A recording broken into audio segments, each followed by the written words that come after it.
Vamos estar em pé, em reverência à leitura de um texto sagrado que está no livro do profeta Daniel. Eu quero ler dois versículos com os irmãos. O primeiro está no capítulo 1. Daniel, capítulo 1, e o versículo de número 17. E na sequência, o capítulo de número 10 e o versículo 12. Daniel, capítulo 1, versículo 17, está escrito assim: Ora, a estes 4 jovens, Deus deu o conhecimento e a inteligência em toda cultura e sabedoria, mas a Daniel deu inteligência de todas as visões e sonhos. Capítulo 10, versículo de número 12.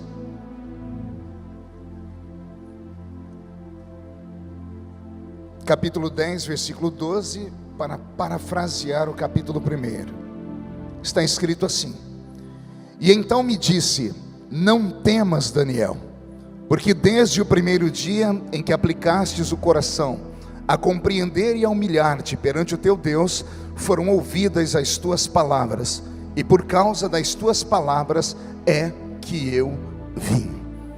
Os que podem, tomem seu assento aplaudindo a Jesus, porque Ele é bom, porque Ele é maravilhoso. Querida igreja, noiva do Cordeiro, simpatizantes da nossa fé, amigos que vieram de perto, de longe, que nos assistem em casa, santos obreiros que estão aqui à minha retaguarda. Pregar no livro do profeta Daniel é um desafio. Daniel é o nosso João do Velho Testamento.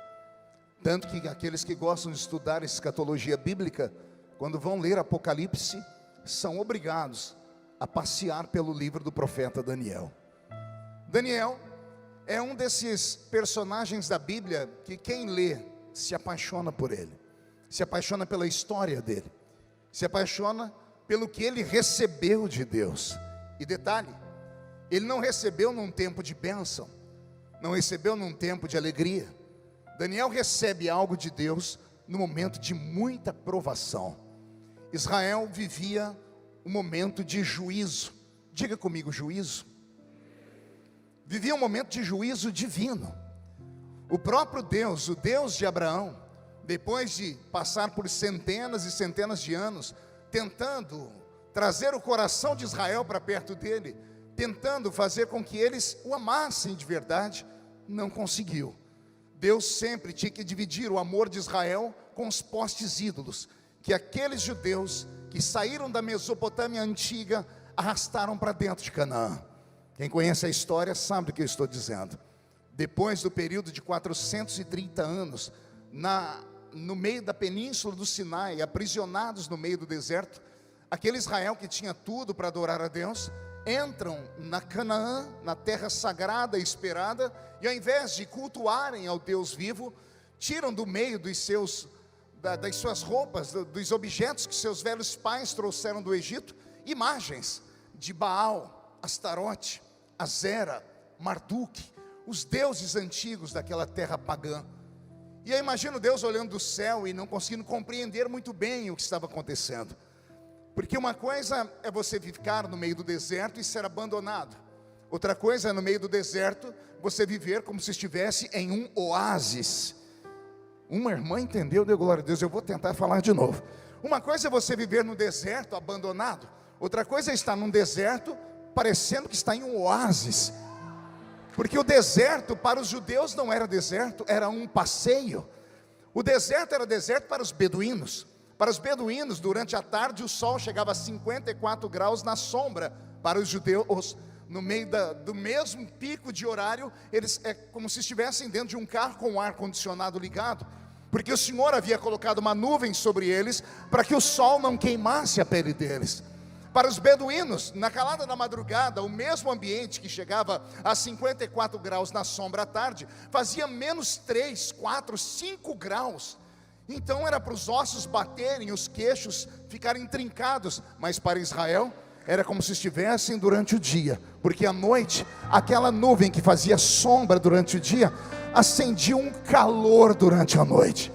E a bondade de Deus era tão meticulosa, que o fogo que era aceso à noite não iluminava, porque senão atrapalharia o sono deles. Era um fogo que só aquecia. No deserto, onde não tem água potável, 3 milhões de pessoas, não eram 30 mil pessoas, nem 300 mil pessoas, quase 3 milhões de pessoas que ficaram 40 anos no meio daquele deserto, sem ter encanamento de água potável, nunca passaram sede. O dia que ameaçaram passar sede, Deus criou uma rocha e colocou pernas nela. O nome dela era Rocha de Meribá. Depois que Moisés tocou naquela pedra, para onde Israel ia, quando olhavam para trás, a Rocha de Meribá estava atrás deles. E só para os desavisados, a Rocha de Meribá está aqui nessa noite. Ele diz: eu sou a fonte da água da vida. Quem beber da água que eu tenho para dar, nunca mais tem sede. Alguém já bebeu dessa água? Então como é que você que bebeu dessa água consegue ficar me olhando com essa cara feia, parecendo que foi batizado num pote de vinagre? Quem bebeu dessa água precisa estar alegre, principalmente numa conferência como essa. Posso ouvir mais um grito de glória a Deus?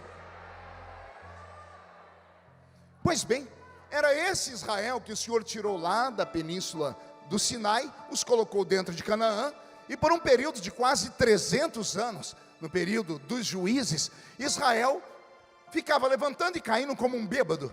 Caíam aos pés do Senhor em oração quando Deus autorizava que os heveus, heteus, girgazeus, os cananeus e todos os eus daquela época viessem contra eles em juízo. Aí quando Deus ouvia eles orarem, o Senhor tirava o juízo e mandava bonança. Quando vinha a bonança, que eles podiam adorar a Deus, eles trocavam a Deus por causa de Baal, e ficavam nessa história, levanta e cai, por quase 3 séculos. Então aprove a Deus levantar profetas maiores e menores, para dizer a eles: chegará um tempo em que vocês vão me procurar e não vão me achar. Chegará um tempo em que vocês vão querer e não vão ter. Chegará um tempo em que eu vou tirar vocês dessa terra, e vocês serão escravizados. Daniel vive neste período, no período em que a paciência de Deus se esgotou, no período em que o cálice da ira de Deus foi derramado. Então Deus permite que o rei de Babilônia venha contra o povo judeu, e não apenas o humilhe, não apenas o prenda, mas destrói todas as suas bases. A principal base do povo hebreu não eram os seus palácios, mas era o seu templo, o seu santuário. Nabucodonosor, um homem grande conquistador, por isso teve o maior império do seu tempo, sabia como conquistar as nações. As nações que tinham regime monárquico, bastava ele mandar o seu exército, e o exército ia direto para o palácio, porque uma vez que o rei está preso, todo o povo se ajoelha. Mas Israel não era um reino monárquico, era um reino teocrático. E ele estudou muito bem a tradição e a cultura dos hebreus, e ao invés de mandar os seus soldados para o palácio de Israel, ele manda para o santuário, e lá no santuário ele assassina todos os homens que ali trabalhavam, todos os sacerdotes e levitas que faziam parte do culto do santuário. E nesse período, depois que os sacerdotes são assassinados, a fé de Israel se esmorece, eles perdem a força, porque no coração deles, se Deus não protegeu a casa dele, a casa deles também não será protegida. E aí Israel é arrastado para dentro de Babilônia no século VI a.C. E na primeira leva de presos foram 1 milhão de judeus acorrentados. E no meio desta leva está o menino Daniel. Junto com ele seus 3 primos, Ananias, Misael e Azarias, que a igreja insiste em chamar de Sadraque, Mesaque e Abidnego. Quem conhece um pouco de cultura bíblica nunca vai dar ênfase a esses 3 nomes, porque são nomes de adoração aos deuses pagãos. Os nomes dos hebreus eram nomes de adoração ao Deus vivo. Daniel, Ananias, Misael e Azarias são selecionados no meio da leva de 1 milhão de hebreus, porque são meninos que vêm da aristocracia.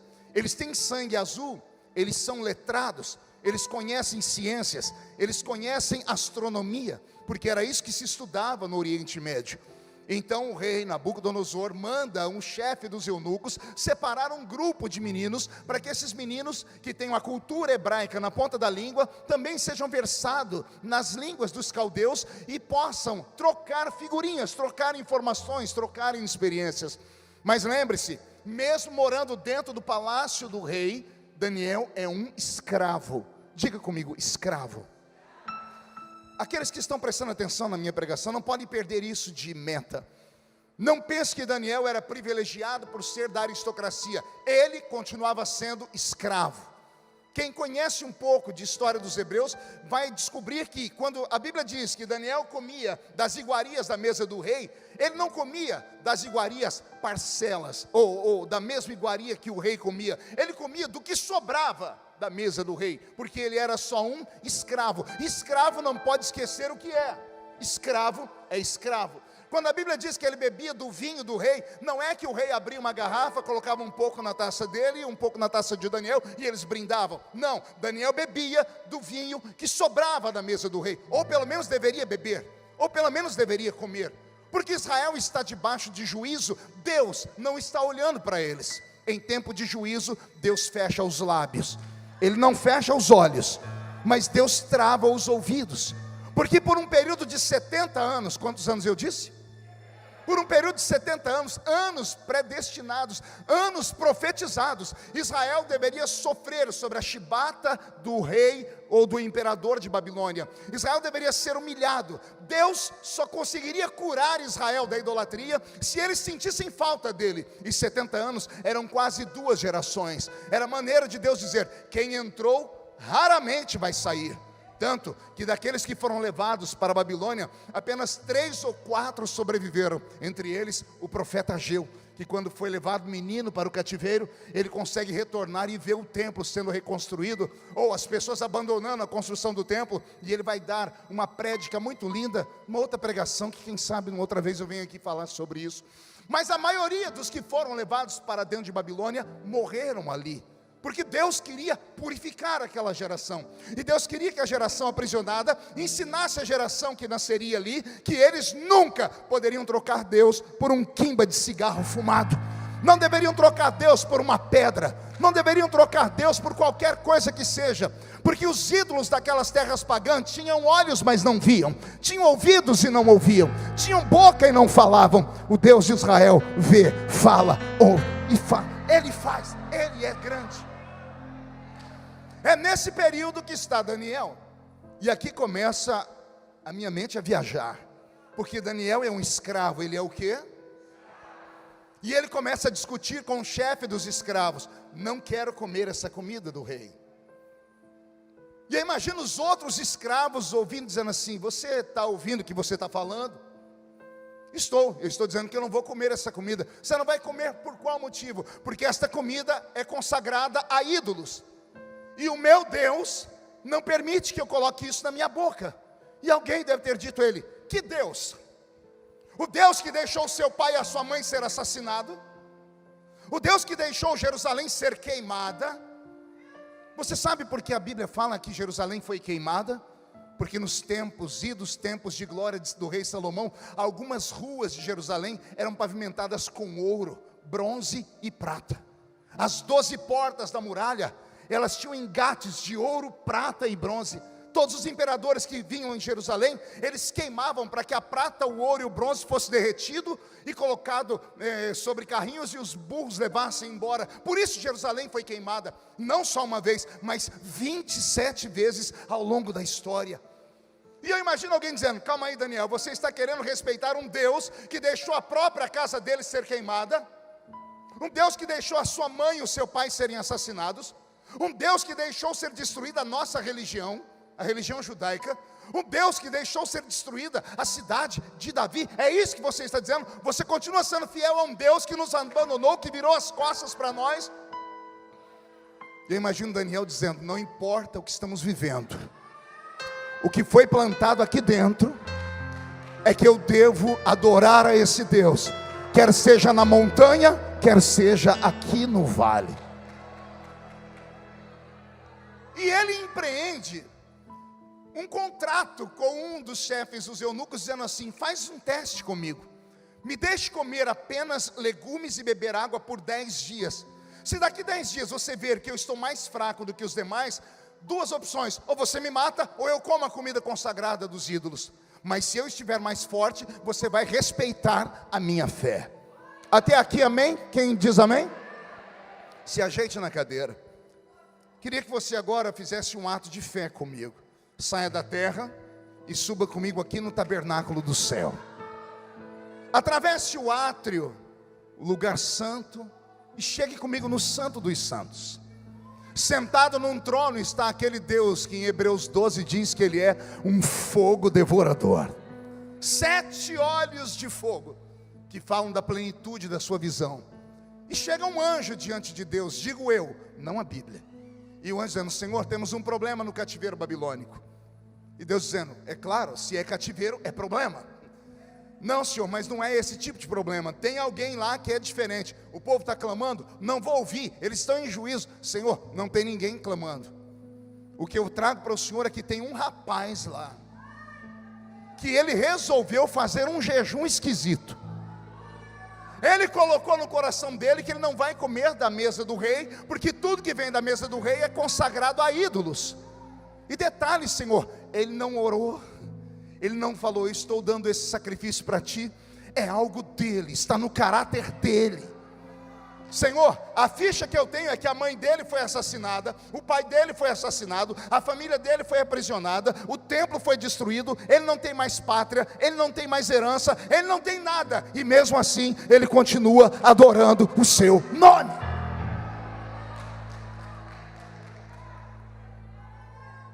No livro de Jó, a Bíblia diz que Jó provocou Deus. Quando eu vejo Daniel fazendo isso aqui, eu vejo um garoto, não sei se ele fez de cabeça pensada, pastor Silas, ou se foi algo inato. Ele acabou provocando Deus, porque ninguém ganha de Deus em generosidade. Anote isso na sua cabeça, porque é uma sentença eterna: ninguém ganha de Deus em generosidade. Se você que é um ser humano de bem, alguém te empresta alguma coisa, você não vê a hora de devolver, você não vê a hora de pagar suas contas. Quem é de bem é assim, não gosta de ficar devendo nada para ninguém, até porque é um texto bíblico que diz isso: a ninguém devais nada a não ser o amor. Imagine o Criador do universo, você dá 1 para ele, ele te dá 30, você dá 1, ele te dá 60, você dá 1, ele multiplica por 100. Você diz: eu te amo, e ele não diz, ele mostra que ele te ama. Ninguém ganha de Deus em generosidade. Todavia, Deus enviou um juízo. A nação está sob juízo, e Deus não pode interromper o juízo, porque Ele determinou o ano do juízo, 70 anos de prova. Mas tem uma pessoa, no meio de um cativeiro de 1 milhão de pessoas, que acabou fazendo algo que mexeu com a estrutura cósmica. Deus não pode ficar devendo para aquele homem. E como ele fez algo que nenhum dos outros aprisionados faz, Deus faz algo por Daniel que ele nunca tinha feito por ninguém. Eu li a Bíblia mais de 30 vezes de capa a capa, leio ela desde criança. Eu já vi Deus ungir olhos de profeta, já vi Deus ungir ouvidos de profeta, já vi Deus ungir os lábios de profeta, já vi Deus ungir pés de profeta e fazer profeta correr mais do que uma carruagem no meio do deserto. Já vi Deus ungir mãos de profeta, já vi Deus ungir o sopro de um profeta para trazer um morto de volta à vida. Mas o que Deus vai fazer com Daniel, Deus nunca mais fez com ninguém. Deus ungiu o cérebro de Daniel. Difícil entender, né? Vou falar de novo. Deus ungiu o cérebro de Daniel. Não sei se ele estava acordado ou dormindo, se foi de manhã, de tarde ou de madrugada. Eu sei que Deus saiu do céu com a sua mão, tocou no cocoruto de Daniel, aqui atrás onde está o nosso cerebelo, que é o HD de informações e de memórias que o ser humano tem, onde está alojado o espírito do homem, porque o espírito do homem é a sua psique, está alojado bem aqui no cocoruto. Deus vai com o seu dedo poderoso, toca no cérebro de Daniel e dá um choque na mente dele. E Deus transforma Daniel no homem mais sábio que o mundo já conheceu. Pastor, não, tem Salomão. Salomão era inteligente, mas não chegava aos pés de Daniel. Um dia Deus vai repreender uma criatura de quinta grandeza, que é um anjo que ele criou de maneira especial. O nome dele era Lúcifer. Lá no livro de Ezequiel, capítulo 28, se não me falha a memória, verso 3, o Senhor vai falar com Lúcifer sobre a grandeza da sua criação, e Deus diz a ele assim: porquanto eu te fiz, Lúcifer, mais sábio do que o meu servo Daniel. Eu vi um meu Deus aí, é meu Deus mesmo. Imagina, Deus está conversando com uma criatura de quinta grandeza, o querubim dos querubins, o anjo que tinha tanta lábia que arrancou 1/3 dos anjos do céu para se revoltar contra Deus. Pense na habilidade que ele tinha. Aí Deus vem e diz assim para ele: você só é mais sábio do que uma criatura que eu fiz, Daniel. Deus tocou no cérebro de Daniel e deu um choque. Pergunte a mim, o que aconteceu, pastor? Só falo se todo mundo perguntar. A ciência moderna diz que o ser humano usa no máximo 10% da sua capacidade mental. Quem já leu sobre isso? 10%. Sobram 90% da nossa massa cinzenta que nós não conseguimos acessar. Os nossos neurônios acabam morrendo com o tempo, porque nós não conseguimos ligar eles. Não dá para fazer as sinapses que nós gostaríamos de fazer. De vez em quando escapa um ou outro. De vez em quando nasce um Victor Hugo. De vez em quando nasce um Leonardo da Vinci. De vez em quando nasce um Stephen Hawking, um Einstein. Mas é raro. O que esses seres humanos têm que a maioria de nós não temos? O cérebro deles trabalha muito mais rápido, fazem equações matemáticas, fazem equações de semântica extremamente mais rápidas do que nós. Eles veem o que ninguém vê, eles acabam fazendo aquilo que ninguém faz, por isso são chamados de gênios. Esses gênios não nascem à toa, nascem para revolucionar o seu tempo. E já me subiu um arrepio no alto da coluna aqui, porque já que estamos no primeiro dia da conferência Romper, e sempre no primeiro dia eles trazem o pregador mais ruim, né? É porque o restante, os melhores, vem depois. Então hoje é só para te deixar com água na boca. Eu estava vindo para cá e o Senhor falou para mim: filho, avise o povo que eu vou romper. Eu falei: o Senhor vai romper com o quê? Vou romper com a normalidade da vida deles. Eu vou fazer nessa noite o que eu fiz no passado. Eu não vou ungir os ouvidos, nem os olhos, nem a boca, nem a carteira deles. Eu vou ungir o cérebro desse povo. Eu vou colocar o meu dedo na massa cinzenta deles e vou despertar. E quando o cérebro deles começar a funcionar além da normalidade, ninguém mais vai segurar esse homem, ninguém vai mais segurar essa mulher. Eu quero saber se alguém acredita nessas loucuras de profeta. Então não dá um grito não, por favor, dá um berro de glória a Deus aqui nesse lugar.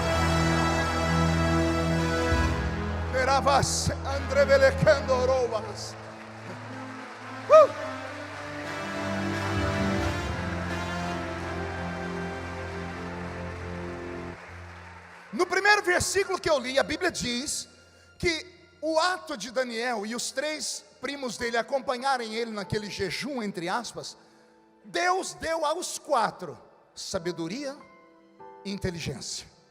Deus deu a eles conhecimento. Aí a Bíblia destaca Daniel, porque a ideia foi dele. Aí a Bíblia diz: mas para Daniel, Deus deu a ele entendimento nas visões e nos sonhos. Deus deu a ele entendimento naquilo que até Freud tem dificuldade para explicar, que é um mundo paralelo ao mundo normal. Porque quando nós sonhamos, nós nos desligamos do planeta Terra e trazemos à baila todos os nossos pensamentos, quer sejam bons, ruins, frustrações. Há um versículo em Provérbios que diz assim, que tudo que nós passamos em tribulação à noite é referendado por causa das tribulações do dia. O que você passa durante o dia, a semana, vai te trazer tormento à noite, porque é um mundo completamente estranho. Quem aqui já teve um sonho daqueles cabuloso? Que você sonha, de repente quando você abre o olho, você está em pé. Você sente o gosto da comida na boca, você sente o cheiro do perfume, você sente o toque da pessoa. É uma coisa anormal. Aí a Bíblia diz assim, que Deus deu a Daniel além de conhecimento, além de sabedoria, além de inteligência, Deus deu para ele habilidade com coisas metafísicas. Essa palavra às vezes choca, eu vou te chocar mais ainda. Deus transformou Daniel em um homem sensitivo. Pode ver que está diminuindo mais ainda os glórias a Deus, e eu já esperava isso, porque nós crentes assembleianos nos esquecemos da nossa raiz. A nossa raiz não é a cultura humana, a nossa raiz são revelações, são sonhos, são poder, autoridade e unção. Quando a igreja de Corinto, uma igreja habilidosa, criada por gregos que tinham habilidade com filosofia e todas as ias do mundo antigo, foram dizer para Paulo: quando você veio aqui e fundou esta igreja, nós só cremos em você por causa das palavras que você falava, você era muito sábio. Paulo os repreendeu dizendo: quando eu fui ter convosco, nada do que eu vos falei foi em sublimidade de palavras de sabedoria humana. Eu fui ter convosco e convenci vocês por causa da unção, por causa da graça, por causa da glória, da revelação e do poder de Deus que há em Jesus Cristo. Quando eu vejo Daniel receber estas habilidades extrasensoriais, agora não teve glória a Deus nenhum. Você viu que começou a diminuir? Porque essas palavras chocam e ferem os nossos ouvidos modernos. Porque todas as vezes que vocês ouvem essas três palavras que eu falei aqui, sobre coisas metafísicas, extrasensoriais, ou alguém sensitivo, você já lembra do Centro Espírita na Mesa Branca, lá do Allan Kardec. Ou você lembra do último filme ou da última série que você assistiu na Netflix sobre coisas paranormais. Ou você se lembra de coisas que você ouviu falar lá da Umbanda. Você só se lembra de Zé Pilintra, Zé Pilantra, Exu Caveira, Tranca-Rua, Preto Velho e esse povo todo. E você se esquece que a origem está em nós. Vou falar de novo. Nós somos o poder original. O diabo só faz imitação barata. Vou falar de novo. Quando você vê alguma coisa acontecer em um terreiro de feitiçaria, tudo que acontece lá é mera imitação do que um dia nós já fomos aqui. Ah, pastor, mas lá descem espíritos, e aqui não desce não. Tem um espírito que, além de descer, ele veio morar dentro de nós. E ele é diferente dos espíritos que descem lá naquele terreiro. Os espíritos que descem naquele terreiro só descem sobre cavalo, e cavalo só sabe dar coice. O espírito que desce aqui desce sobre ovelhas, ovelhas do pasto do sumo pastor. Roberto, mude a música para mim, filha. Deus deu ao homem natural 5 presentes. Nós chamamos esses presentes de habilidades ou de sentidos. São eles: visão, audição, olfato, paladar e tato. Vamos lá? Vamos repetir?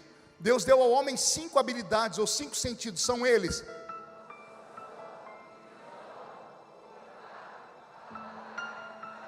para que servem os 5 sentidos?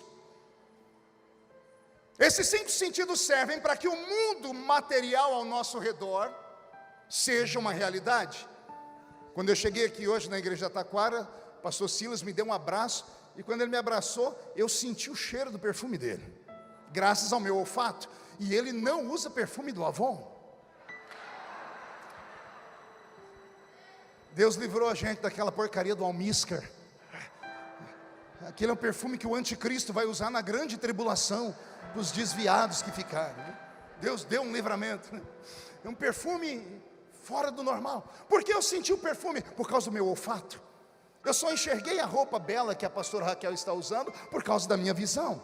Eu só me alegrei nos louvores aqui que foram cantados e tocados por causa da minha audição. Eu só sinto a densidade desse púlpito por causa do meu tato. E no fim do culto, em nome de Jesus, porque aqui não vão me tratar igual anjo. Os irmãos convidam a gente, fala: pode vir que nós vamos cuidar do irmão igual cuida de um anjo. Anjo não come, não dorme, não descansa, não toma banho. Não. Vou ser tratado como ser humano. E aí eu vou experimentar uma boa comida por causa do meu paladar. Então escute: 5 sentidos para que o mundo físico seja real. Repita comigo esta frase: 5 sentidos. Para que o mundo físico seja real. Por favor, não caia da cadeira e não me chame de herético. Para alguns seres humanos, Deus deu um sentido a mais.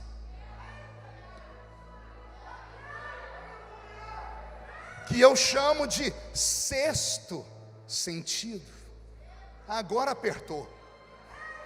Teve uma irmã ali atrás, fez o sinal da cruz. Ela lembrou do filme do garotinho lá do Bruce Willis. I see people dead all the time. Eu vejo gente morta todo dia. Não, não tem nada a ver com isso. O homem natural tem 5 sentidos. Mas existem homens e mulheres nessa terra que não são naturais. Os naturais são feitos de gente normal. E os normais estão em casa agora. E pelo horário já vão começar a assistir o Corujão. Os anormais vieram tudo para cá. E coruja ninguém vai ver aqui, mas correm o risco de ver uma pombinha voando sobre esse lugar e trazendo um barulho chamado Pentecostes. Tem algum pentecostal aqui? Ao homem espiritual Deus deu um sentido a mais. E para que serve esse sentido a mais? Ele tem a mesma função dos outros 5, só que os outros 5 lidam com a matéria. O sexto sentido lida com aquilo que é invisível. 5 sentidos naturais e você percebe o mundo físico. O sexto sentido faz você perceber o mundo invisível. E eu vou te provar que eu não estou falando loucura. Eu estou pregando para a Assembleia de Deus. Quem aqui já foi fazer visita para alguém com a Bíblia debaixo do braço? Vou orar por uma pessoa. Quem já foi? Quem, quando chegou na casa da pessoa, tocou a campainha, bateu palma? Quando abriram a porta, você colocou o pé dentro da casa, subiu um arrepio que foi até aqui na cabeça. Por que você se arrepiou? Era ar-condicionado lá dentro? Não, você ficou gripado. Não, é porque antes de entrar naquele lugar você orou. Ao orar você ativou o seu espírito. Como você foi em nome do Senhor Jeová, Ele tocou no seu cérebro e expandiu o seu espírito. Você entrou ali, a carne foi só o veículo, mas quem estava entrando era aquilo que você é. Você não é carne, você tem carne, você é um espírito. Eu aprendi desde criança, lá na escolinha dominical, que o crente tinha um espírito. E não é verdade. Eu não tenho um espírito, eu tenho um corpo. Porque o verbo ter é passageiro. Eu tenho esse sapato, quando ele rasgar eu não tenho mais. Então eu não tenho um espírito, porque se eu tivesse ele hoje eu posso perdê-lo amanhã. Eu tenho um corpo. E daqui a pouco, se eu morrer, esse corpo é comido pela terra, pode ser cremado, jogado nas águas. O que eu sou é eterno. Eu sou um espírito que habito dentro de um corpo. O corpo para nada presta, mas o espírito pode te levar a um conhecimento profundo sobre Deus. É muito simples ver quem é espiritual e quem não é na igreja. É só você ver durante o culto a reação dos crentes. Todos que estão aqui entraram na igreja, mas nem todos conseguiram entrar no culto ainda. Vou falar de novo. Todos entraram na igreja, mas alguns ainda não entraram no culto. Porque o culto não se dá na terra, o culto se dá nas regiões celestiais. Paulo ensinou isso. Quando vocês se ajuntam, nada acontece. Mas quando vocês se ajuntam, e uns têm salmos, louvores, e outros têm testemunho, aí você sai da terra e entra nas regiões celestiais. E é nessas regiões celestiais que acontece aquilo que há muito tempo a gente não vê. Batismo com o Espírito Santo, profecias, interpretação de línguas, discernimento de espíritos, palavra da ciência, do conhecimento, dons de operação de maravilhas. Por que esses sinais e esses dons estão desaparecendo? Porque infelizmente nós cuidamos apenas da carcaça. Se você olhar para a pessoa que está à sua esquerda ou à sua direita agora, você é capaz de dizer o que é que ela está comendo. E não precisa ter dom de revelação para isso. Mulher tem esse dom mais aguçado do que a gente. Mulher olha para outra e diz assim: está caprichando na vitamina D, hein? Ó, a pele está linda. O cabelo, então, vitamina A. Porque a gente sabe que o homem é o que o homem come. Então você olha para a criatura que está do seu lado agora em forma de um botijão de gás, ou de uma tábua de passar roupa, ou de um violãozinho, não importa. Você diz: está se alimentando bem ou mal? Só que Deus, quando entra num culto como esse, Ele não olha o que está por fora. Deus olha para o que está aqui dentro. E não adianta estar bem por fora e aqui por dentro está morto. E não venha dar essas desculpas esfarrapadas: não, pastor, eu não grito, eu não pulo, eu não faço isso, porque eu sou uma pessoa mais intelectualizada. Não tem nada a ver com intelecto, tem a ver com sensibilidade. Sensibilidade que os nossos pais nos deram, nos ensinaram. E como é que a sensibilidade vem? Só vem quando nós nos aproximamos de um alimento para o nosso espírito. E o espírito não come lanche, não come pizza. O espírito se alimenta da palavra e do louvor. Louvor e palavra, palavra e louvor. Por que antigamente tínhamos mais barulho? Porque os nossos louvores nos levavam ao barulho. Agora entramos na era worship. E a era worship, os cultos são mais zen. Os crentes entram no mantra, parece que adoram em slow motion. Parece o Matrix. Por quê? Porque é o estilo do louvor. Então somos nós que atraímos a glória de Deus para a terra ou não. Agora, aqueles que são sensíveis e que são assembleanos raiz. Ah, Jesus, tem algum aqui? Então, por gentileza, com autorização do pastor da igreja, levante a mão direita para o céu. Coloca no ombro de quem está do seu lado. Agarra a pessoa para mim só um pouquinho. Pede licença. Diz para ela: ó, é melhor obedecer o pregador, porque o médico falou para não contrariar. Agarrou. Chacoalha a pessoa até ela ficar irritada agora. Ó, tem gente que nem para fazer isso presta ou raça. Chacoalha a criatura. Diga: Deus te trouxe aqui para isso. Sacode, sacode. Diga: para isso. Deus te trouxe aqui para sacudir a sua mente, para sacudir o seu espírito, para sacudir a sua fé, para você romper em fé. Deus te trouxe aqui para isso.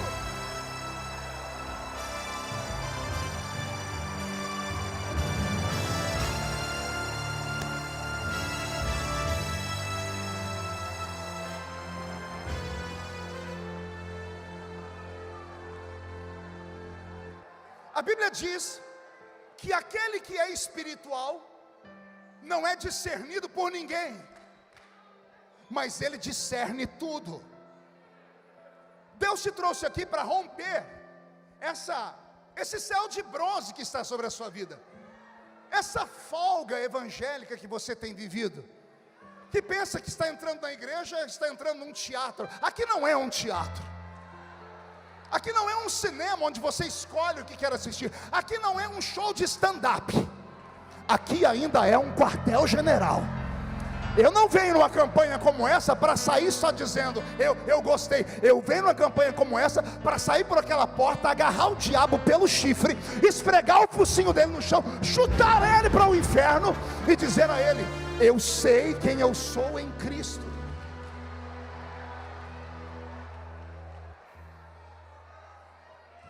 Imagine o que Deus pode fazer nessa noite aqui.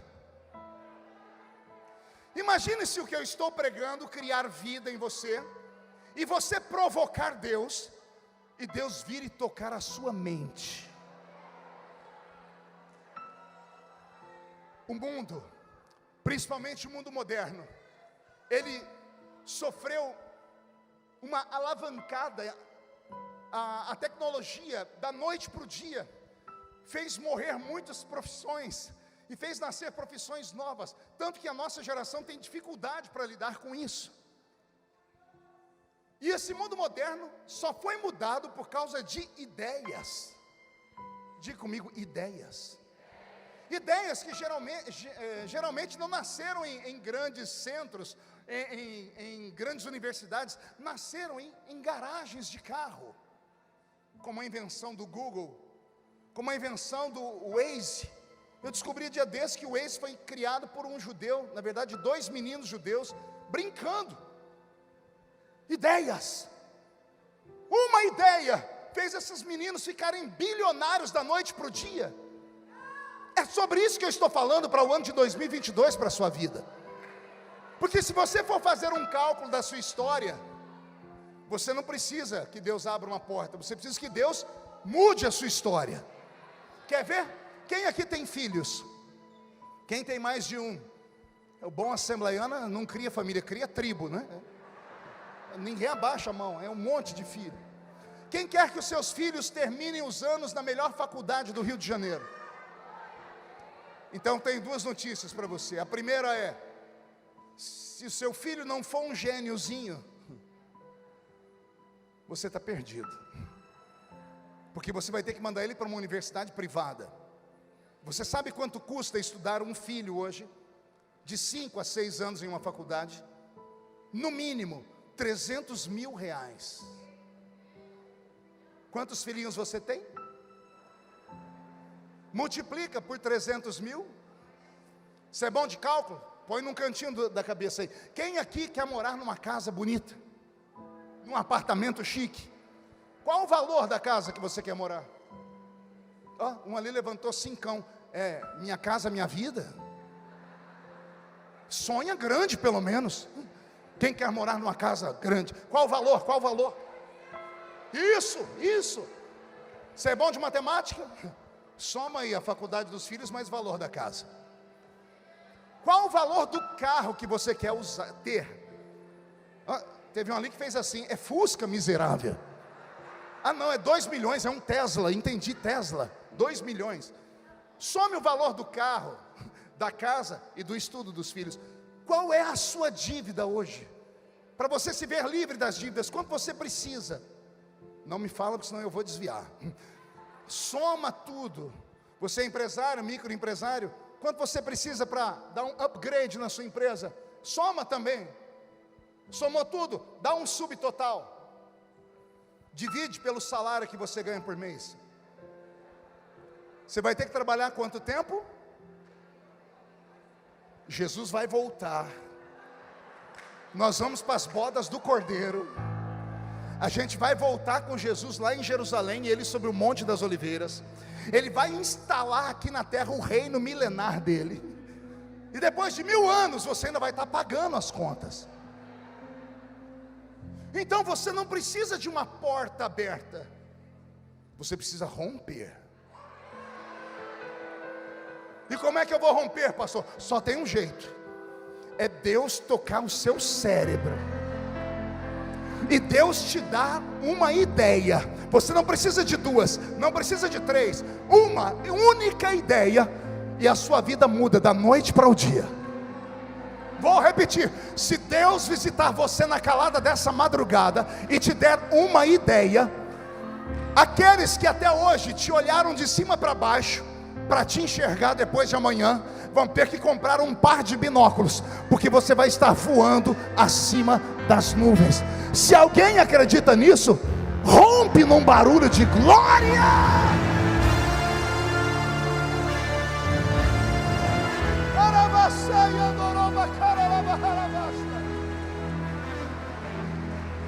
Ei, pode parecer loucura. Alguns podem até dizer que eu estou abusando das suas emoções. Deixe os incrédulos sempre darão uma desculpa. Aquele que crê sempre dá um jeito. Quem não crê sempre vai arrumar uma desculpa, sempre. Existem pregadores como, por exemplo, Jonathan Edwards, pregador inglês, pai de uma grande reforma, um homem santo, conhecido por uma única mensagem: pecadores na mão de um Deus irado. Se alguém aqui que é estudante de teologia, se conhece outro sermão de Jonathan Edwards, me diga aí. Gente que estuda teologia e se inspira nesse povo. É um pregador de uma única mensagem, Silas. Uma única mensagem. Ele não precisou de 2 para impactar o mundo. Uma única mensagem. Um historiador, biógrafo dele, diz que ele estava num culto, orando porque ele queria um avivamento lá em Londres. E no culto em que ele pegou pecadores na mão de um Deus irado, a unção foi tão terrível, não foi forte, foi terrível, que os crentes levantavam os pés do chão, porque sentiam o inferno dentro da igreja.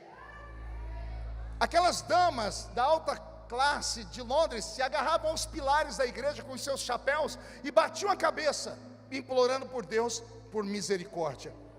Naquele culto, naquele dia, aprove a Deus que um jornalista inglês estava ali. O jornalista foi alcançado pela palavra e ele taquigrafou todo o texto, toda a pregação. No dia seguinte, ele publicou o texto, ou a mensagem, em ipsis literis no jornal de Londres. Quem tinha acesso ao jornal? Só os ricos. Os ricos começaram a ser impactados na leitura do sermão, chamavam os empregados e liam para os empregados. Londres foi sacudida pelo poder de Deus. Em menos de um mês, um francês ouviu falar, e francês e inglês não se dão muito bem, que havia acontecido alguma coisa em Londres por causa de um texto. O jornalista francês leu o texto e foi impactado e traduziu para o francês. A França foi sacudida. Um jornalista dinamarquês, amigo do francês, leu o texto e publicou em dinamarquês. Do dinamarquês era amigo de um escocês, publicou em escocês. E assim a Europa inteira, em menos de 6 meses, foi sacudida pelo poder de Deus. Tem mais de centenas de anos que Jonathan Edwards morreu, e eu estou aqui falando dele. Um único sermão. Imagina Deus te visitar hoje. Você, pregador, você que tem a oportunidade, nem que seja lá na sua igrejinha, pastor, mas eu congrego numa igreja com 10 pessoas. Hoje você tem isso aqui, ó. Já pensou você fazer uma live com aquela pregação e da noite para o dia Deus te colocar no topo de tudo? Como isso pode acontecer, pastor? Basta um sermão. Eu estava pregando lá em Florianópolis, na ilha de São José, na igreja de um grande amigo meu, Bispo Flori. E o Bispo Flori tinha uma banda, e a banda estava cantando, e eu estava aqui embaixo. Na época o Facebook ainda não era limitado, e eu filmei a música porque achei bonito. Antes do culto terminar, a música já tinha 3 milhões de acessos aqui. No dia seguinte chegou a 22 milhões de acessos. Eu só fiquei sabendo depois, que a dona Evelise aqui da MK ficou sabendo da música, mandou chamar os meninos. E eles vieram, fecharam um contrato e cantaram a música que hoje o Brasil inteiro canta. Como é que é a música, Roberto? Só em ti confiarei, eu nada temerei, em frente eu irei, Pois eu sei que vivo estás, e um dia voltará do céu para nos buscar, para sempre reinarás. Aleluia.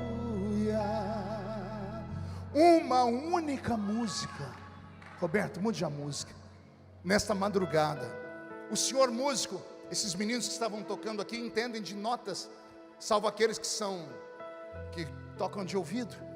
Imagine você acordar lá pelas 3 horas. O anjo das 3 ainda visita, viu, gente? Vocês conhecem ele? Quem já experimentou?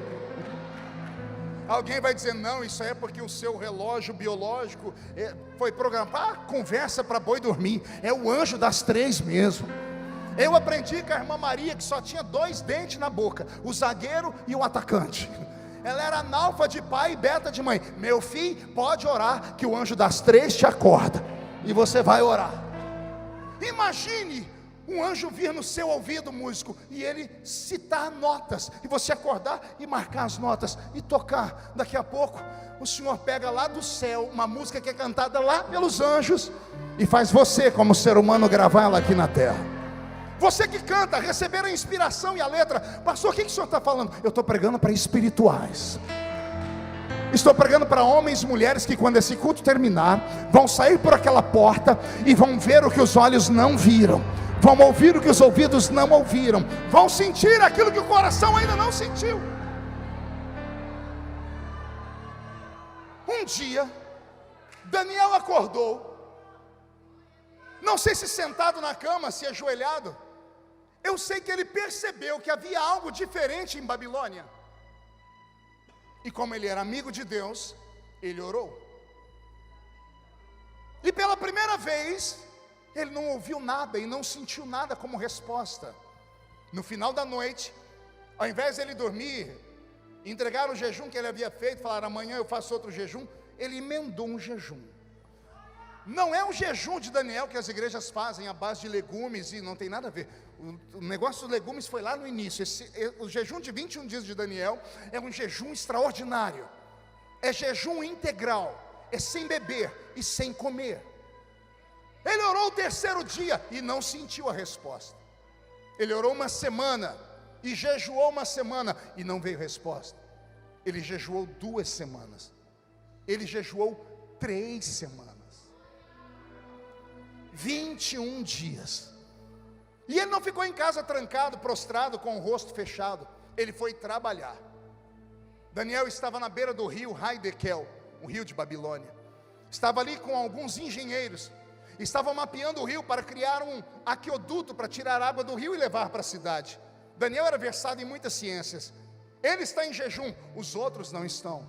Ele serve ao único Deus verdadeiro, os outros servem a todos os deuses de Babilônia. Ele não se misturou com Babilônia. Babilônia não mudou Daniel. Daniel mudou Babilônia. Está Daniel.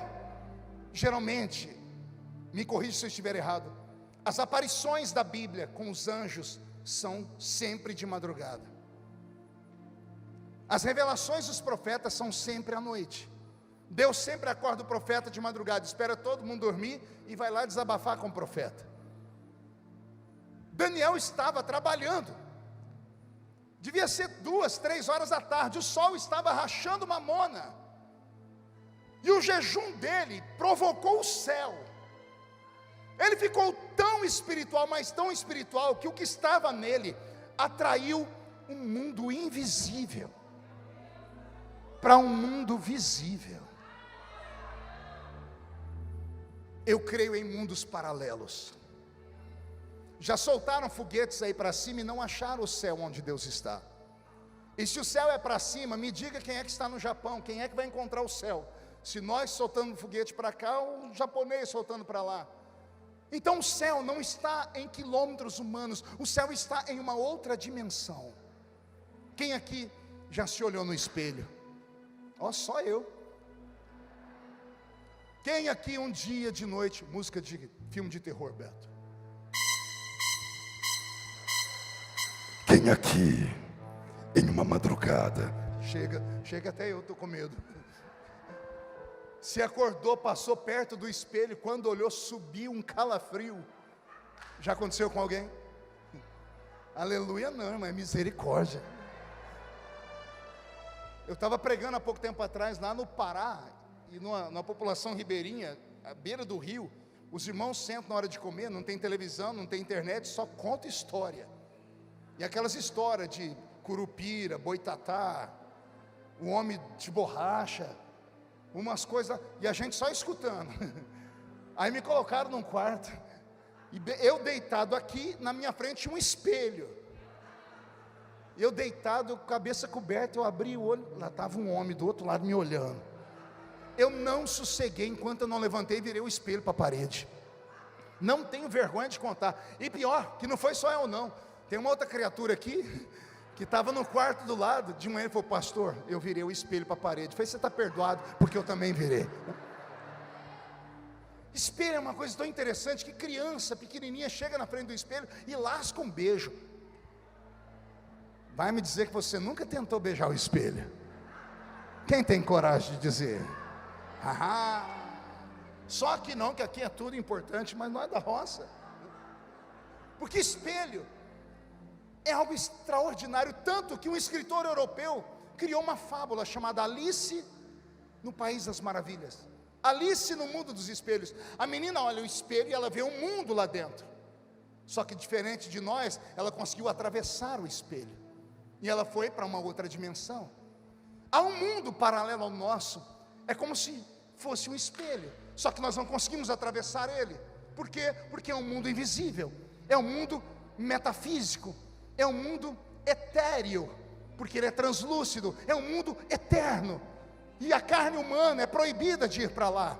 Mas quando o crente começa a jejuar demais, se não houver acompanhamento, ele fica inclusive louco. Porque aí os psicólogos vão dizer que começa a faltar algumas substâncias no corpo e a pessoa começa a ter visões. E ela começa a ver aquelas loucuras, e aí vão chamar a gente de esquizofrênicos. E o pentecostal é esquizofrênico. Porque o esquizofrênico é aquele que vê o que ninguém vê, escuta o que ninguém escuta, e sente o que ninguém sente. Você vê uma pessoa, eu estou tendo visão, já manda ela lá para o psicólogo. A pessoa começou a ouvir voz. Você nunca viu uma propaganda da Igreja Universal na rua?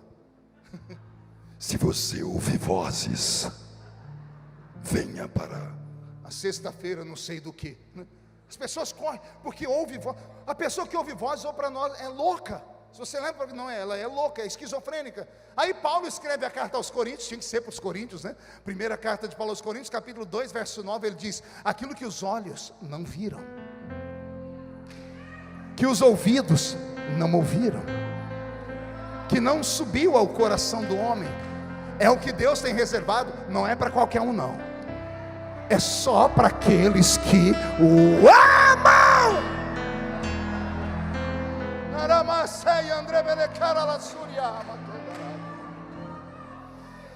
21 dias de jejum. O jejum subiu igual um foguete ao céu. Digo eu, não a Bíblia. Deus está sentado no trono, cuidando, talvez no planeta Terra, 700, 800 milhões de habitantes naquela época. No mundo inteiro, Deus tem que cuidar de tudo, porque Ele é Criador. Ele é pai de alguns, mas é Criador de tudo e de todos. Ele tem que cuidar da natureza, do oceano, do oxigênio, do ser humano. Ele tem que criar de tudo. Deus dá uma ordem a um anjo, esquece, porque Ele é imperador, é soberano. Soberano manda e quem tem juízo tem que obedecer. 21 dias atrás, Daniel orou e Deus chamou Gabriel. Vai e leva a resposta para Daniel. E aqui eu fico mais apavorado ainda, porque desde criança me ensinaram que qualquer anjinho dá um coro em qualquer demônio. E aí vem Gabriel, um anjo de quinta grandeza. Na Bíblia Católica ele é chamado de arcanjo. Na nossa Bíblia não, mas a Bíblia diz que ele é um anjo do principado de Miguel, que é um arcanjo. Não era qualquer um, era um príncipe. Ele desce, e quando ele chega perto de onde Daniel está, a Bíblia diz que ele é aprisionado pelo príncipe do reino da Pérsia. Que príncipe é esse? Demônios.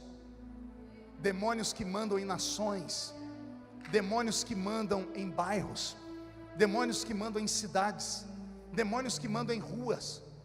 Esses demônios que se manifestam em culto, isso aí é demônio kamikaze, tá? É tudo demônio idiota, ele quer ir para o inferno mais rápido, cansou de estar aqui, e só a igreja tem poder para amarrá-los e mandá-los para lá. Imagina, vem um demônio numa igreja com 5 mil crentes cheios do Espírito Santo, que morreu infeliz. É kamikaze. Eu estou falando de potestades, de tronos e de principados, capazes de prender até anjos de quinta grandeza. 21 dias depois, Deus olhou para a terra, e o cheiro do jejum de Daniel invadiu o santo dos santos. Deus sentiu o perfume do jejum e estendeu o ouvido, e lá está Daniel trabalhando, escrevendo, e por dentro dizendo: o que está acontecendo em Babilônia, o que está acontecendo aqui. E Deus diz: mas eu já não mandei a resposta para Daniel? E eu imagino Deus no céu gritando: Gabriel! E um anjo dizendo: Senhor, já tem 21 dias que Gabriel saiu daqui, ninguém mais viu ele, porque anjo não é onipotente e nem onipresente. Deus olha para a terra, e os olhos de Deus encontram Gabriel preso no céu do Irã, onde era a antiga Pérsia.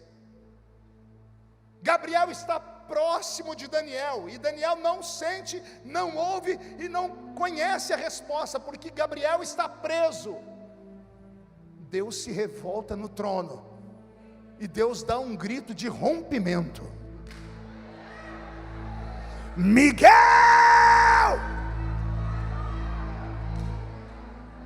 E lá vem Miguel, espada de fogo na mão. Miguel não é ministro de relações, Miguel é ministro de guerra. Militar não sabe muito pensar, ele só sabe obedecer ou mandar. Miguel é militar. Pois não, senhor. Gabriel, teu irmão, está preso. Daniel, meu filho, não para de orar. Gabriel é anjo de comunicação, ele não guerreia, mas você é anjo de guerra. Desce, solta Gabriel, porque hoje Daniel vai dormir com a resposta na sua mente. Eu não sei explicar como foi essa guerra cósmica, mas eu posso imaginar que tem demônio perdido até hoje aí pelo cyberespaço.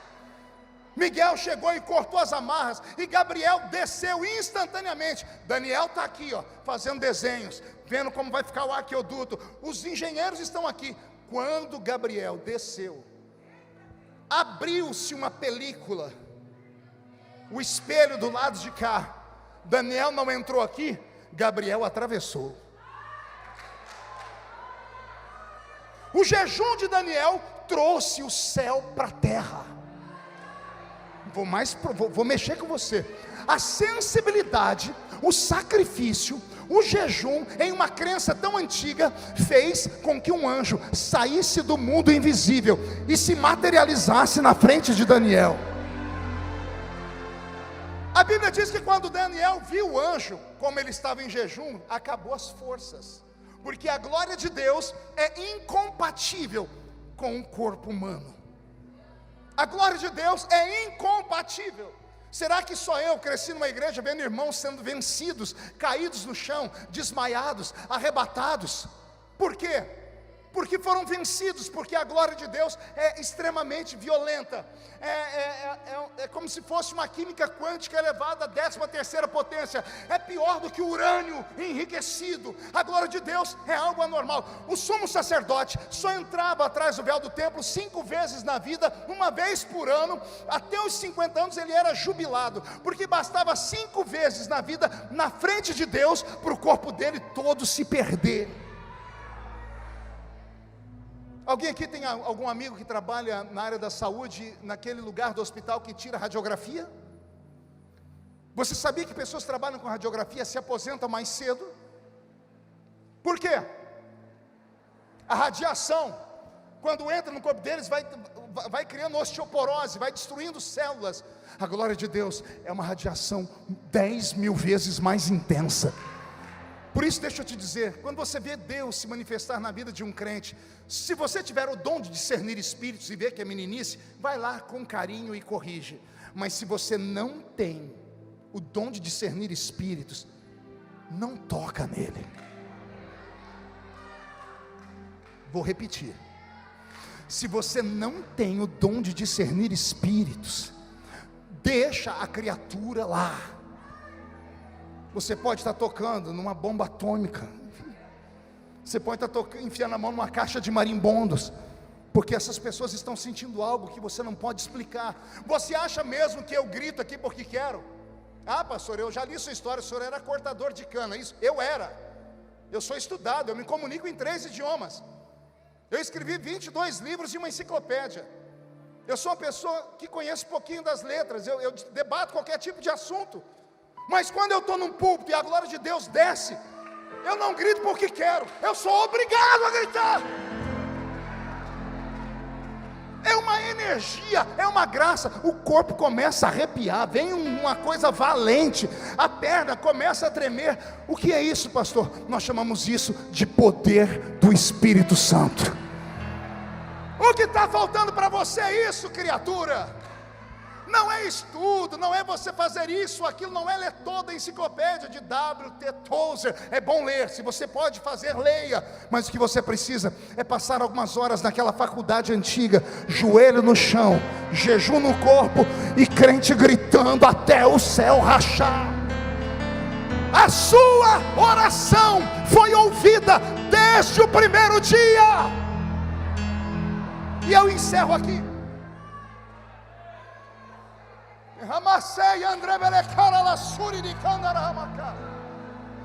A sua oração foi ouvida desde o primeiro dia. Quando Daniel caiu no chão, Os homens que estavam com ele não viram nada, não ouviram nada, mas ao invés de agacharem e colocarem Daniel de pé, eles saíram correndo. Como é que você corre de algo que você não está vendo nem ouvindo? Eles correram porque, embora não vissem e não ouvissem, eles sentiram. Ímpios, homens não crentes, adoradores de imagem, adoradores de demônios, por causa de um crente que ali estava, eles sentiram o céu entrar, saíram correndo e se esconderam. Vai acontecer algo a partir de amanhã e eu não me responsabilizo. Quando você entrar na faculdade esse ano, não se assuste se dentro da classe, quando você entrar, começar a cair pessoa para o lado esquerdo, para o lado direito. Não se assuste se amanhã, quando você chegar no seu trabalho, as pessoas olharem para você e falarem: você vê um passarinho verde? É? Você vai dizer: não, foi uma pombinha de fogo mesmo que desceu lá na taquara. Não se assuste se a sua sombra levantar um paralítico. Não se assuste se você olhar para alguém e Deus te dar a ficha da pessoa completa. Não se assuste, porque Deus está tocando o seu cérebro, está despertando o seu espírito, está avantajando a sua vida extrasensorial. Daniel diz: quando eu fui ficar de pé, fiquei de quatro, porque eu fui caindo. Então o homem me colocou de pé. Seu rosto era como bronze, seu cabelo como a prata, era forte, seus olhos eram como chama de fogo. E olha o que o anjo disse para ele: Daniel, homem muito amado, a sua oração foi ouvida desde o primeiro dia, e eu vim aqui por causa dela. Daniel deve ter perguntado em espírito, porque não está escrito: e por que só agora? E o anjo disse, deve ter dito em espírito: porque eu fiquei preso aqui em cima. Mas o Senhor mandou meu irmão Miguel, e Miguel acabou com a farra do inferno. Ouça o que eu vou te falar, porque as palavras que eu te digo agora vão virar Babilônia do avesso. E Deus revelou o futuro daquela nação para Daniel, e Daniel continuou sendo um homem espiritual. Eu termino aqui dizendo a todos os meus irmãos assembleianos e aqueles que não são da Assembleia de Deus, mas têm a cultura do carisma do Espírito, que o que falta para nós nesses últimos dias é um retorno. É um retorno a velhas práticas, práticas esquecidas, práticas roubadas pela falta de tempo, porque gastamos mais tempo nisso aqui do que nisso aqui. Práticas antigas como o jejum. Para jejuar a gente não dá conta, mas para fazer qualquer dieta, a gente faz ela do pé à cabeça. Conhece a dieta de tudo. Pode perguntar para a irmã do seu lado, o irmão, ele conhece pelo menos umas 10 dietas. Para fazer a dieta, você consegue ficar sem comer. Para fazer um exame no médico, 12 horas sem comer, você bate ali, carimbo. Aí quando é um jejum para Deus, eu perdi um jejum tomando uma xícara de café. Não, querido, o jejum não perdeu quando tomou uma xícara de café. Você perdeu o poder do jejum quando você esqueceu que estava jejuando. Quando você esqueceu que o sacrifício ainda traz o céu para a terra. Nesta noite, Deus vai fazer você romper. Eu tenho algo comigo, e anote aí: tudo que acontece na vida de um crente é por causa de uma falta de azeite na sua botija. Não, pastor, meu problema é com o meu casamento. Deus usa essas pecinhas do quebra-cabeça que Ele esconde da gente, para trazer a gente de volta. O que está te faltando não é isso ou aquilo, está te faltando comunhão com Deus, está te faltando você provocar o céu, está faltando você fazer Deus te olhar aqui nessa noite. Pastor, o senhor acha que Deus vai me ver? Se você continuar com esse olho seco, parecendo olho de sapo que morreu no dia de enchente, com certeza Deus não vai te olhar. Se você continuar me olhando com essa boca travada, essa boca de aço, essa língua de ferro e esse queixo de concreto, com certeza Deus não vai te olhar. Mas se você romper em uma adoração extravagante aqui nessa noite, Se você levantar as mãos, dar um salto para cima, se você der um grito capaz de estourar esse teto, aí o céu vai descer sobre a sua vida. Fique de pé comigo agora.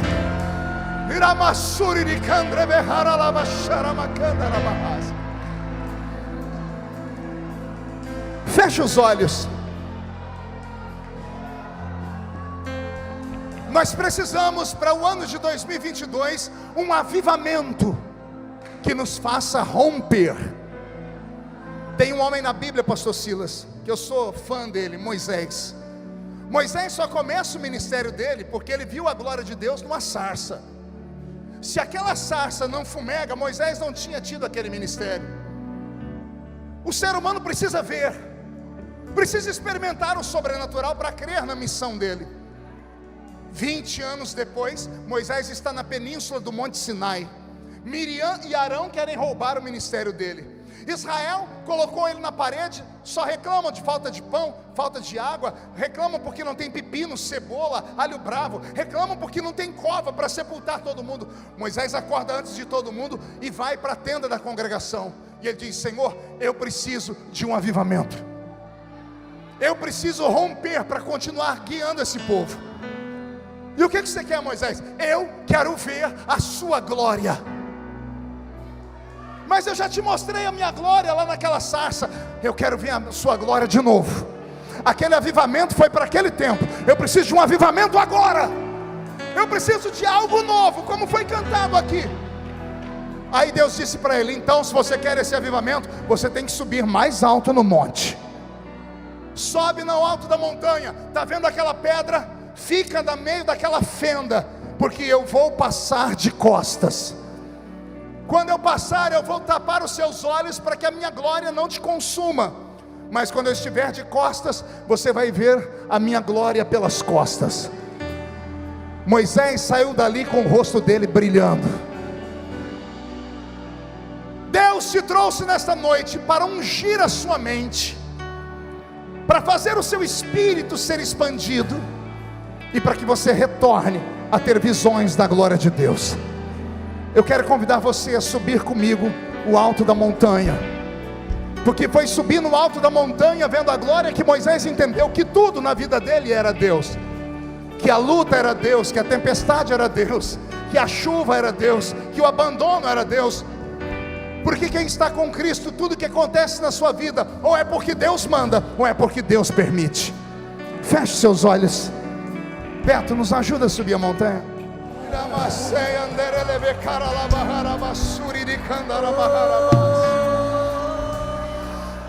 Senhor, enquanto o Senhor está visitando a sua igreja,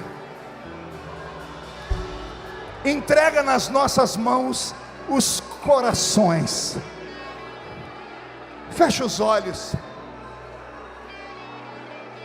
Será que tem aqui nessa noite alguém que há muito tempo não entrava na igreja?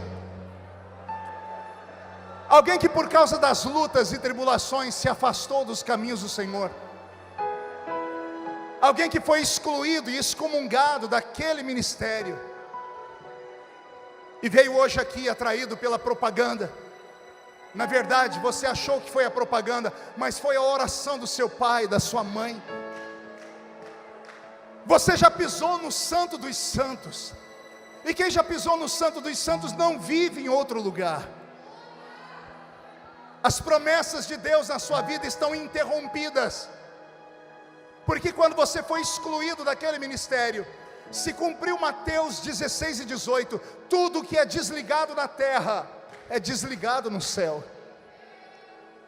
Mas se você tiver coragem de devolver a sua vida para Jesus nessa noite, se você tiver coragem de pelo menos tentar, e sair do seu lugar e vir aqui à frente, eu vou orar pela sua vida, e o que foi roubado Jesus vai devolver para você. Será que só Ele vai vir?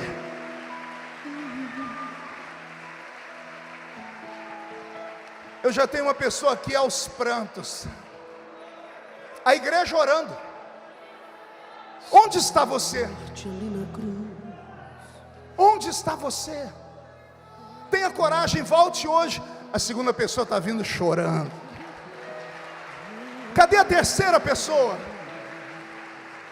Onde está você? Aí na galeria? Rompe. Vamos começar o ano de volta no altar. Enquanto essas pessoas estão orando, estão sendo convidadas pelos amigos que estão aí do lado, será que tem alguém no nosso meio que não é evangélico? É parente, é amigo, você já até conhece um pouco da nossa doutrina, e você vive dizendo: o dia que Jesus me chamar eu vou. E você está aqui desde a hora que eu comecei a pregar, ou desde o louvor inicial. Seu corpo está arrepiado, você está com vontade de chorar, sua boca está seca, você não entendeu nada do que eu preguei aqui, mas sentiu cada palavra. E você está dizendo: o que é isso, pastor? É Jesus te chamando. Você deixou em casa um filho nas drogas, deixou a mãe com depressão profunda, seu marido na cachaça, sua vida está um inferno. 2021 foi um ano terrível, e alguém te disse: vamos lá para essa campanha. Se você tiver coragem de entregar a sua vida para Jesus, e vir aqui à frente, você que não é evangélico, eu vou orar para Jesus escrever o seu nome no livro da vida, e aí a sua história vai mudar de verdade.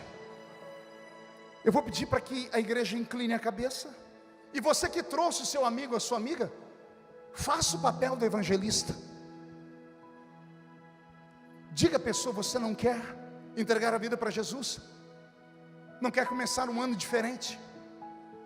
Ao lado dessa criatura linda que está aqui na frente, tem alguém? A igreja orando. Tem alguém? Tem, está vindo uma pessoa. Está vindo a segunda pessoa. Isso. Tem uma moça para acompanhar ela aqui? Tem mais alguém? A porta vai fechar. Dou-lhe uma, dou-lhe duas. Estenda as mãos para cá. Senhor, nós colocamos essas vidas nas suas mãos.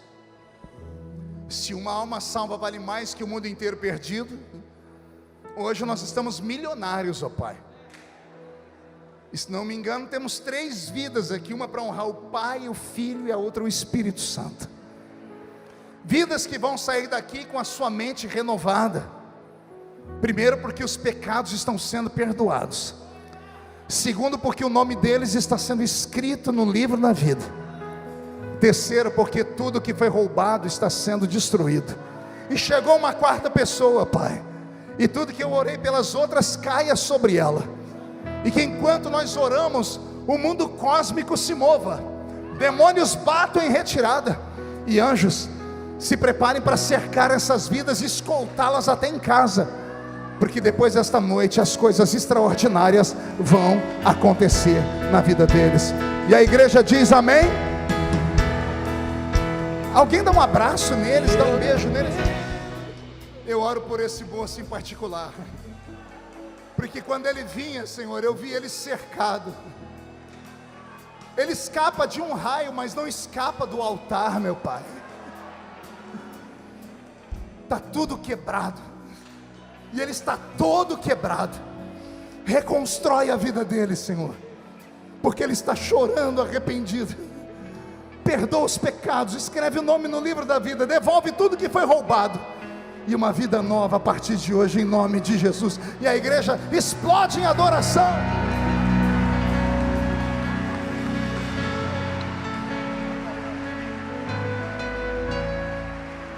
Pastor Silas, perdoa o horário, vou terminar.